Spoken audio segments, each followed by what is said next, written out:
Welcome to Response-Able Parenting, the podcast that shows you how to parent in alignment to your emotions, needs, and goals versus your programming, bad advice, and let's face it, outdated strategies that just don't work. You'll get in the trenches support on nervous system and emotional regulation, critical mindset shifts, stronger communication strategies, and more. In this podcast, you'll gain transformational tools that take you from reacting to every frustration to responding with clarity, regulation, and finally setting the example you desire for your kids. I'm Becky Jennings, your new parenting coach, and this is the Response-Able Parenting Podcast. Let's get into it. Hello, everyone. Today we're going to be talking about the not so fun side of ADHD. And I have an incredible ADHD son. I think, a large part of what I do is trying to find that balance between sharing too much, sharing too little, helping you feel seen, heard, and understood, and also just allowing my kid to have his own life. That's a tricky balance, especially when everything feels so hyper emotional and it can feel like it overtakes the household. It feels like it can overtake my system. So I wanted to really specifically talk about the outward presentation of emotional dysregulation that comes out as our kids just being straight up mean, like nasty, almost like intentionally aggressive, like hurtful. For why would you say that? Why would you do that? I often find myself, my son has a very specific outward presentation when dysregulated. He's a jerk. Like, he's a grade A asshole. And I struggle because I know so much about emotion management and emotional regulation. We work on these tools and skills every single day. And there are times when his dysregulation is obviously showing, dysregulation happens every single day with an ADHD kid. That's just the nature of the brain. And when your child's presentation is mean, rude, sassy, defiant, aggressive, just like, ugh, it can feel really hard to want to continue to show up for that kid. I'm speaking personally because it can feel like all of it lands on you to get this right because, God, look how hard they're struggling there. Maybe my kid's going to turn out to be a narcissist. Maybe my kid's going to end up in jail. Maybe my kid is going to like hurt somebody or take it too far, or we haven't talked about consent, and all of these things fly through our head when they do something that optically is like, what on earth would make you think that that's okay? And you get the, I don't know. And you're just sitting there like, is everything that I'm working towards, is everything that I'm doing not landing? And a new research paper just came out in March of 2026, and they actually did. And this is what I love about my job is to help synthesize all the information that's flowing at you. ADHD is the number one researched brain disorder in children. And there can be upwards of 3,000 peer-reviewed papers that are coming out every single year. So there is just a landslide of intel. And I think it's really, really important to understand what's happening. You don't need to spend your time combing through all of these journals. That's my job. That's what I do for my clients. And so I wanted to share something really fundamentally powerful that is helping me as a parent to an ADHD child who experiences the nastiness of the disorder, the mean streak, the rude behavior, the defiance, the pushback, the resistance, that every single sentence that you say is met with, why? Why do I have to? Well, he didn't, or she didn't, or why do I have to do it? Or that's your job, or I don't want to, or that sounds stupid. That's boring. I don't like that. It's my turn. Just like it's relentless. When I talk to parents, sometimes they'll tell me like, oh, I don't know, we have like a meltdown like, once or twice a week. And I'm like, once or twice a week? I like, I'm sitting here over in this corner, like, we're dealing with this stuff every day, minute to minute sometimes. Like when he's in a tornado and when he's dysregulated, he can hit 15, 20 different personal pain points within 5 minutes because that is activating his system. And that's really hard. As a parent who was raised in a fashion where you show respect, where you show kindness, where you think of others before you think of yourself, where you are, really trying to focus on the skills, you're trying to focus on the whole child, you're trying to give them every shot that they can, but then they're needling you, they're poking the bear, they're finding ways to create conflict, and it feels relentless. It feels like they are wearing you down, and I call it lava chest, where it feels like you are just being overpowered by this monumental force of aggression and anger and hatred and cruelty from your kid. And so we short circuit.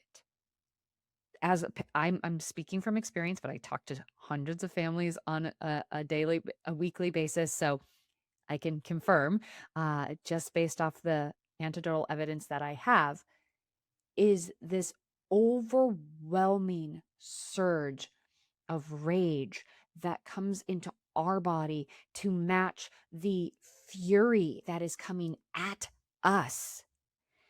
And we're matching our rage with their neurobiology, and no one wins. No one wins this. And so my personal quest, is to systematize this moment with a deep understanding of what is happening and why their brain has this control mechanism almost toggled off, and how I can support my child in a different way. Because what is happening in their brain, and this study is extremely helpful because it really highlights a core fundamental piece that we were missing in terms of understanding the emotion management of it all. This is not just my kids being a jerk. It's an under-recognized but incredibly, incredibly important note to have with kids of hyperactive impulsive ADHD, right? They have significant emotional dysregulation. 96% of these kids show anger when they have emotional dysregulation. 63% of those kids react in a severe level. I have that kid, right? I have one of the 63%. This is super important information to have, because it doesn't just highlight the fact that our child is lacking emotional management skills. It's talking about how this is a measurable difference that they are actually recording through EEG research, and they're showing images, and they're showing, they're prompting the brain. And when they're doing that, they're showing in real time, in those like nanoseconds in the frontal lobe, they are showing how these particular the stimulus that the child is experiencing and seeing and witnessing, how the brain activity is linked directly to anger and aggression. That is incredible information for us as parents to have, because, and I'm going to say something that might be controversial. Go with me on it for a second. If your kid had diabetes and they needed insulin, we wouldn't scream and shout at them when they had an episode, or when they needed an injection, and we wouldn't chastise them for not doing the things that they needed to do in order to support their diabetes. Same with asthma. If our child had asthma and they were having a hard time breathing, we wouldn't withhold their inhaler because they didn't do the right type of breath. When we know more about how the ADHD brain functions, we are better equipped to protect ourselves and protect our child, knowing that this is how their brain is wired, that it's not choice, that they actually lack the inhibitory control. It is toggled off, it is muted. That ability to pause before reacting, their ability to stop the eruption, consciously filter the moment. When we know more, we can be better. Our children aren't deliberately trying to be assholes. Their brain just can't stop that in time. And the more that they wire this, the more that they respond to this, the more that we respond aggressively as a result. It continues to solidify in their nervous system that, yes, this is the correct path. This is the only input that I'm getting. This is the only way I see conflict working in real time. And so, how can we as parents start to view these, for lack of a better word, moments when our kids are just assholes? How can we view this as a brain-based difference and not, and some people get triggered by this, but sometimes it needs to be said. Could you view it as a disorder, just like your child would need an inhaler, just like your child would need an insulin shot, just like if your child had an allergy to latex and you had to have protocols, just like if they're allergic to bee stings and you have to carry an EpiPen? Knowing that this significant finding has been established, that actual brain scan research shows that they have a measurable difference during frustrating moments that is linked directly to anger and aggression. That is powerful. And a couple things to note here. One, can you exhale in this moment and say to yourself, oh, it is not all my fault. I have not been ruining my child. This is quite literally my child's brain and how it is wired and how it functions. Pause and just give yourself a little bit of a moment where you're like, I can work with this. I can do more now that I know more. Just because it's not their fault and just because it's not your fault doesn't mean it's not your responsibility to handle this in a different way. Their nervous system is on. So their impulse might be toggled off, but their nervous system is toggled on all of the time. These kids don't need as much to push them over the edge. Their low stakes feel high stakes to them. Sensory overload is real. Criticism, hearing no, not having the right time frame, pushing things back, that disappointment, that actually creates that fight or flight mechanism in their body. They jump into survival mode. It's an external stimulus. That is that quick chain reaction to boom, dick, for lack of a better word. Like they're just mean.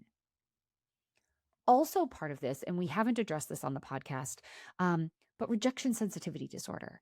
That's a way to view this. Our RSD is a coping strategy to anxiety, right? It's a predictive, like they know their nervous system is like, listen, every single time this happens, every single time you get told no, this is how you feel in your body. Then you're met with a power struggle. Then you take it too far. Then you get a punishment, and it is physically painful in their body. Physically painful. And so the body is protecting itself again and again and again. And it starts to scan for more criticisms, hear things differently, right? Even if you said it kindly, they hear the criticism. right? They have, if they don't nail it, right, that perception that they failed. It's genuinely a painful physical experience. Uh, and for them, it can feel unbearable. It can feel unbearable. And I know personally, when I am in pain, I lash out. If I stub my toe, I'm quick to anger. Even if nobody is around, I'm like, it's like anger.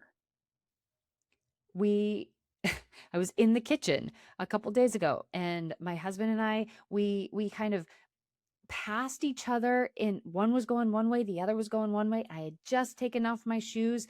I had a cut on my toe, and his foot skimmed over the top of the cut, and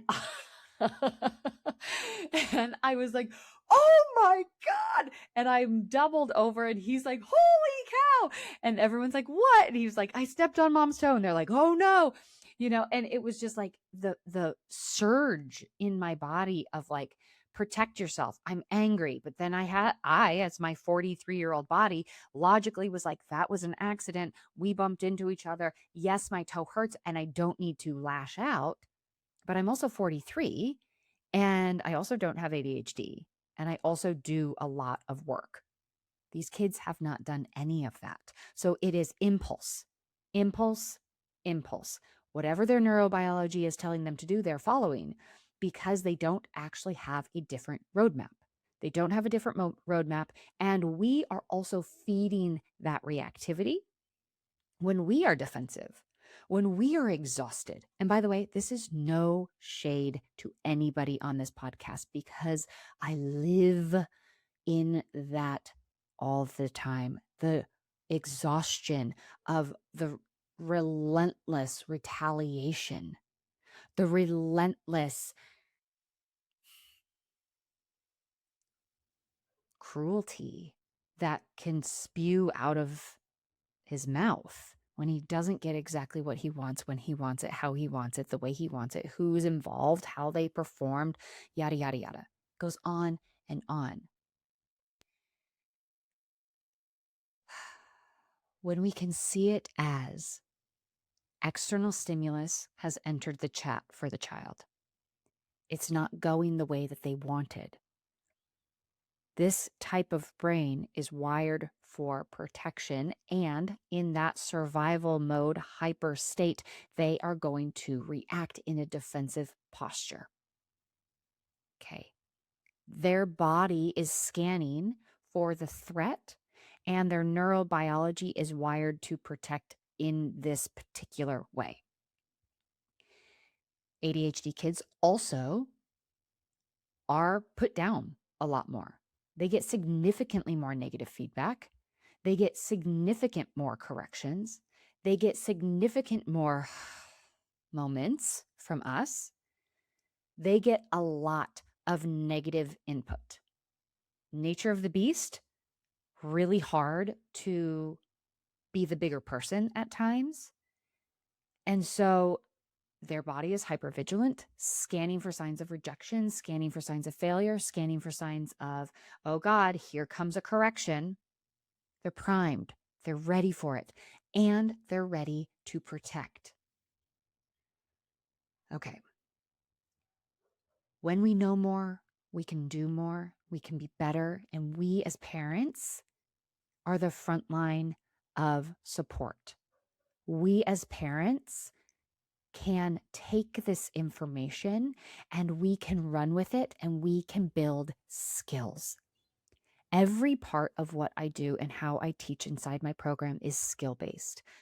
What I love doing is taking these hyper emotional moments, these moments that feel gutting, these moments that feel all too much, these moments that are connected to future fears that are like, oh my God, my kid is going to end up in jail. My kid's a narcissist. My kid's a sociopath. My kid is actually going to hurt somebody in the future. And I'm terrified. I stay up all night figuring out what I can do next, or I pass out from exhaustion because I'm just so worn down. And then every single day I wake up and I'm thinking, okay, just hold it together. Just breathe. Just breathe. If you just breathe and then, okay, he hit me down. That was okay. He's got one. He's got one. I'm going to try to kill him with kindness. I'm going to try to kill him with kindness. Oh, he rejected that kindness. Okay. Well, now I'm starting to question, what am I doing? And now I'm starting to panic, low key panicking. But I think if I breathe my way through this, maybe I'll get through it. But oh my God, he just said something else. I just asked him to do a simple task. I literally just said, hey, can you put your lunch pail in your backpack? And he screamed at me. He just screamed, 1 minute, I'm not ready. Well, what have I done? What have I done to deserve that? Ungrateful little child who I just made him breakfast. I just made a full lunch for him. I even let him watch his iPad this morning. I even let him do XYZ, and he's going to talk to me like that.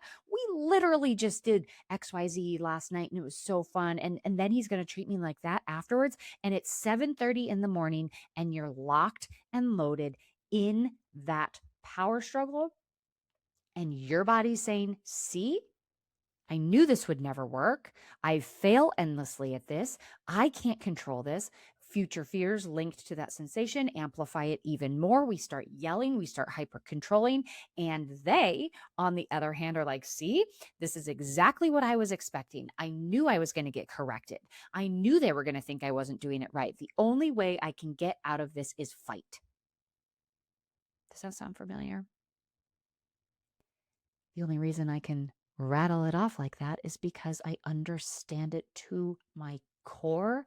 And the only way I have found a way out of this pattern is with an external system that I don't have to come up with the game plan in my head and execute it at the same time inside the heat of the moment. It's impossible. It's impossible. It's too emotionally intense. It's tied to too many hurts. It's tied to too much blame. It's tied to too much pain. But with a plan, in the heat of the moment, we can eliminate the panic. We can rely on a system. The system allows us to look at the moment from evidence and facts and data versus pain, emotion, and fear. This way, we can start to address the moment from a problem-solving perspective versus how do I shut this down so I don't feel so crappy inside right now? And that is what I teach my clients every single day. And that is why within a week of working with me inside of my group coaching program, people are like, I cannot believe my child just apologized, because they had a shred of self-awareness for the very first time in their entire life. I'm going to say something you might not expect. Losing it over the teeth brushing battle again with your ADHD child isn't a patience problem. It's an expectation problem. Your child should know this by now. You've had this exact same fight hundreds of times, and they have to do this every single day. But they keep ending up in the same reactive trap, and so do you. Before You Lose It is a step-by-step video workbook combo that helps you get out of this reactive cycle for good. It is available right now. Trust me, this is one worth pausing the episode for. So jump into the show notes, grab Before You Lose It, and feel the shift in under 39 minutes. When I felt the sting, I had a tool to use versus lash out at my child to then perpetuate the problem, to then lock us into a power struggle yet again. Systems are the only way through this, hands down. Trust me, I have tried every other thing. I have tried endless timeouts or quote unquote breaks, right? Breaks. Like every single behavior, you get a break. Every single behavior, you get a consequence. I have tried controlling every aspect of his life to the point where he literally couldn't leave within an inch of my body because he quote unquote couldn't be trusted. Tried all of those things. Tried not giving a shit. Tried not giving a shit and being like, okay, let's see what happens. That didn't feel good. The only way that I have found to be successful, and by definition of successful, I mean I see incremental improvements in how my child is responding to the external negative stimulus. I also am in more control of my emotions in the heat of the moment, and I am continuing to build systems to support him externally so he feels less threatened on a daily basis. And I'm not saying threatened like I'm punching him or he feels like I'm, I'm just this overlord. I mean threat like he's scanning his environment and there is less for him to feel like he needs to predict that he needs to protect himself from. Cleaner systems allow for better outcomes. And that is what we do. So inside of my coaching program, I have a blueprint. We walk through this blueprint on a daily basis. It is like we pick the one thing that we're focusing on, the one challenge that we're focusing on, and we run it through the blueprint. This blueprint checks all the boxes. It checks all the boxes so that when you're sitting here going, oh, God, why didn't that work? We go back and we figure out exactly what part of that was shaky, what part didn't really line up, wasn't really implemented. And then we go back, test, tweak, and refine, and we support and we try again. When we can say, oh, okay, this moment didn't go great. Let me go run it through the blueprint and see where I went wrong. Then the magic happens. We eliminate the rumination. We eliminate the guilt. We eliminate the nothing is going to ever work out the way I want it to. We eliminate the I have no idea what to do next. Then we get to be proactive and we get to say, oh, actually, I see based off this situation, we actually started to go off the rails about 3 minutes before we tried to implement a strategy. Next time we find ourselves in this moment, we'll try to implement it earlier. See how that goes. Run that play. Then collect the data, come back and be like, okay, it actually did improve it. We had, a 5 minutes less of the interaction and we repaired faster. That's data. And that is how we start to make these overall environmental shifts so that we're not walking on eggshells from moment to moment to moment, because we can actually have a prepared plan in place. We know where we're getting tripped up. We know what's causing us to get tripped up, and we know what would feel better than following our regular default pattern of reactivity, aggression, and all of that. And we actually replace it with a tool that helps move us forward towards problem solving in an emotionally managed state. That's my goal, is to teach the parent emotion management so that in the heat of the moment, even though it's flying your way, you actually are in command and control of self. And because you have education and awareness about your child's brain-based difference, you know how to support them best. And when we know how to support our children, we can actually talk in a way that lands in their body in an unthreatening way, non-threatening way, so we can be more effective. Because if all they hear is threat, threat, threat, threat, threat, no matter if we're speaking in a kind, compassionate way, then we're never going to move anywhere. We're never going to get anywhere. But once we learn from our child, and that's what I coach you through and walk you through, then we can learn, I had no idea that's how you heard me say that. This is how can I say it like this differently next time and see how that goes. This is what I do every single day inside of my group coaching program. This is how you actually see and make change in your home, is we start to understand. And then every single week we work on it, not just this umbrella strategy. We work on your very specific moment and we work it until you feel solid. It's not just, oh, every ADHD kid is like this, like try this strategy. It's fundamentally the parent first, how we are approaching the situation, if we have a plan, if we're running into the fire every single time fully panicked, how we approach this can change the game. I've parents across the board with many different iterations of neurodiversity. It can be combined type. It can be ADHD and OCD. It can be ADHD and ODD. It can be ADHD and autism. So to throw like one strategy, right? Oh, everybody do this. That's not going to work. That's why the group coaching calls are so important, because you bring a very specific situation to the table. You tell me, this is exactly what happened. This is what we tried. This is what worked. This is what didn't. This is what his reaction was. This is what he said. This is what I said. And we run it through the blueprint until you go, oh, that's it right there. That's where we missed the mark. Okay, now I have my marching orders to go back and try again.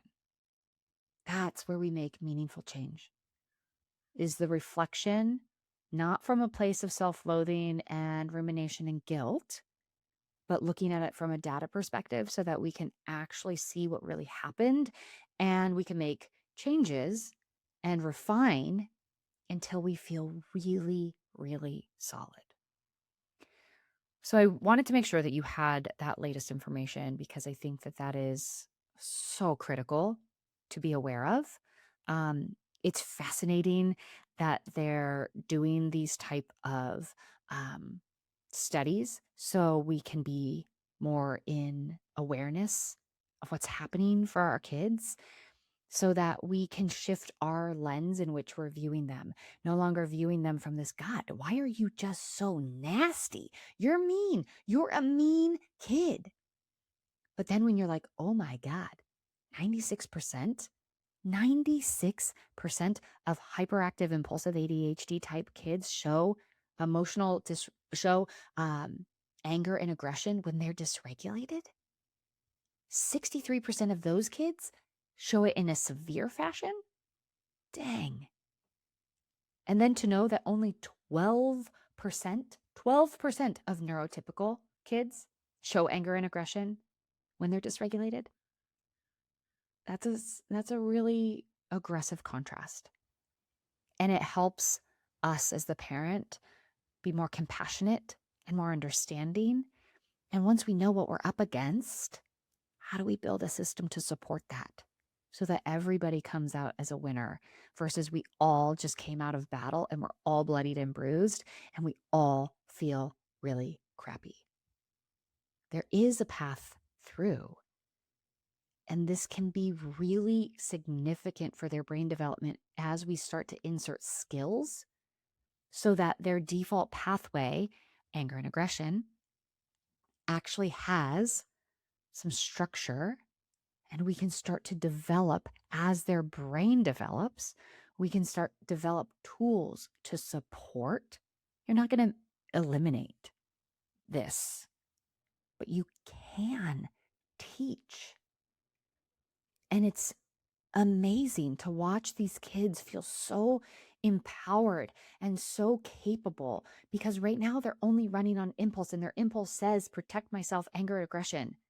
And then it all falls apart. And then they're like, I ruined it. And then they're like, I suck. And all the self-esteem and all that comes with that. But when we can go, we're in that pattern. I see it, bud. We're in that pattern again. Here's what we can do. Here's what we can do instead. I could like cry. It's significant. Just imagine the ripple effect in their life, with a parent who is armed with the tools and the skills, the parent that knows what's going on, so it's not personal attack against personal attack. It's significant.